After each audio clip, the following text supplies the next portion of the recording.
Hi, I'm Polly Molly Vinyl, and me and Rhubarb are really glad you could be with us to look at some more old records. Today we're looking at some more interactive record albums, like this Rick Wakeman, drawn in anamorphic style. He's kind of distorted until you get a reflector tube like this, and there he is. Ooh, he's lifting up his hands. He looks really nice with his golden hair. A lot better than like this. Rhubarb's interacting with Carthago. This Carthago folds all over the place. The main interaction with this album is figuring out how to fold it back up again. But Rhubarb has his nose in the cosmic egg, and we'll let him sniff for a while. Here's another anamorphic drawing from Steel Eye Span, although this comes with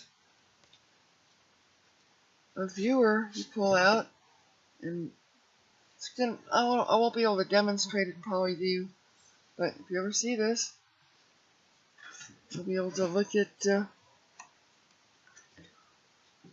Maddie Pryor, the way she should be, with this peephole. Actually, we can see what kind of effects we can get with this.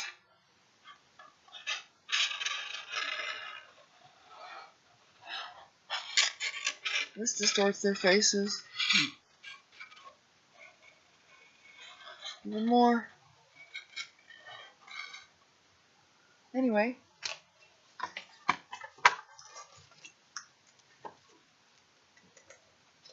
okay, this is actually based on the soundtrack to the Andromeda Strain, which came out in the 60s. First had this pouch. The record's held by this pouch, and of course the interactivity is getting the record out of the pouch without tearing the flap, and then getting it back into the pouch and folding it up the way it came. Lots of fun. Okay, this is actually not the raspberries with the scratch and sniff sticker. It's around here somewhere, but my room's kind of cluttered. So instead I'm showing you the one with the die cut. This is their third album. But the first Raspberries album has kind of got a blue cover. It's got their big hit Go All The Way. That does have a scratch and sniff sticker, but I'm going to scratch and sniff this anyway. Smells like raspberries to me. So I look for the Raspberries. First album with a scratch and sniff sticker. So I'm too lame to find it right now. Gunnar Hampel put out lots of records with black and white etchings that you're supposed to fill in, and somebody's already filled this in. But a really nice line drawing that is just dying to be filled in. Gunnar Hampel encouraging you to draw when you listen to his music.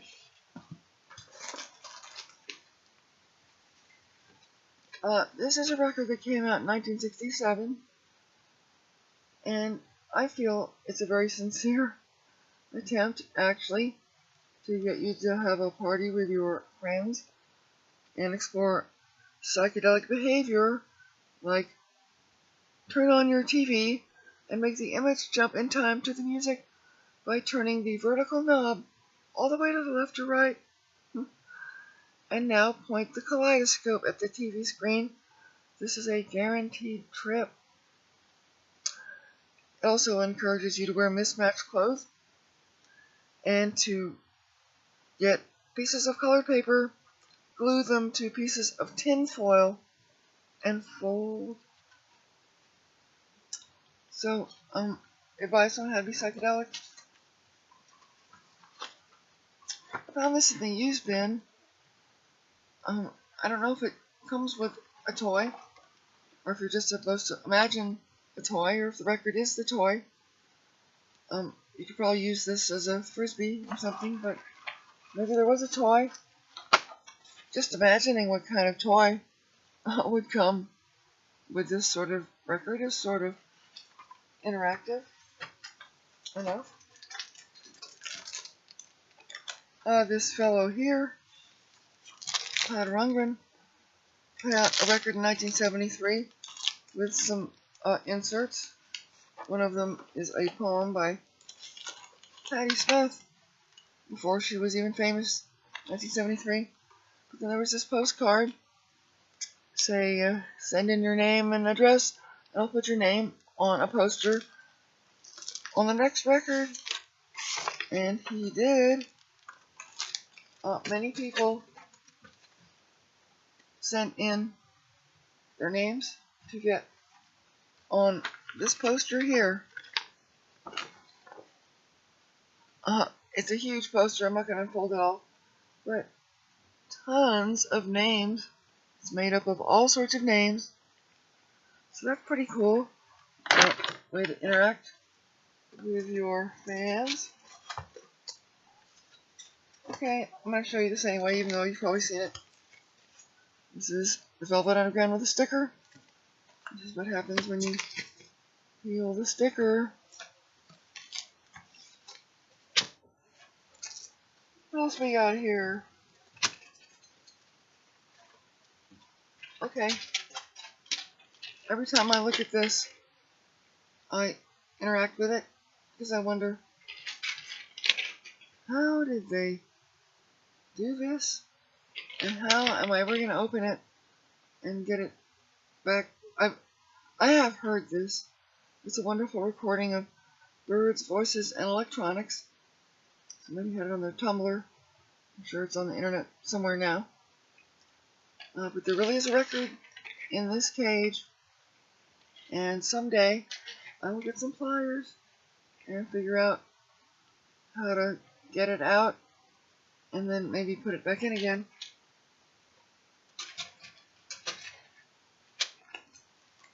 Okay, here is a sound card.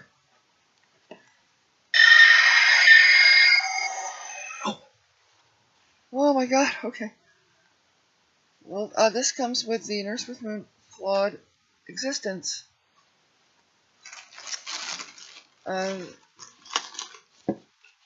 This is another box by them that has some interactive elements. They give you a blank diary.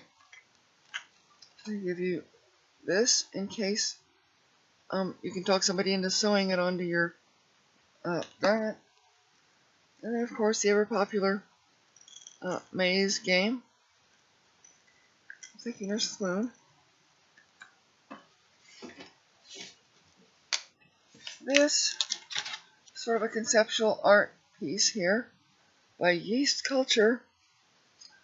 One side is actually a really interesting field recording of people of mysterious behavior in the woods. And there's even leaves in here.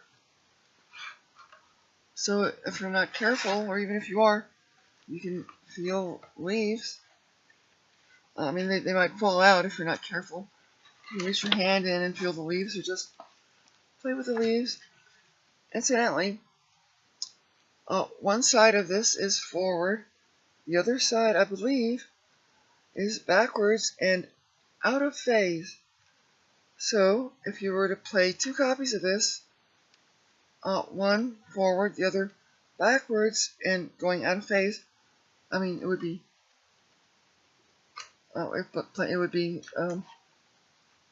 mean, it's backwards. If you had to play it backwards, and they'd both be going the same direction, but one would be in phase and the other would be out of phase.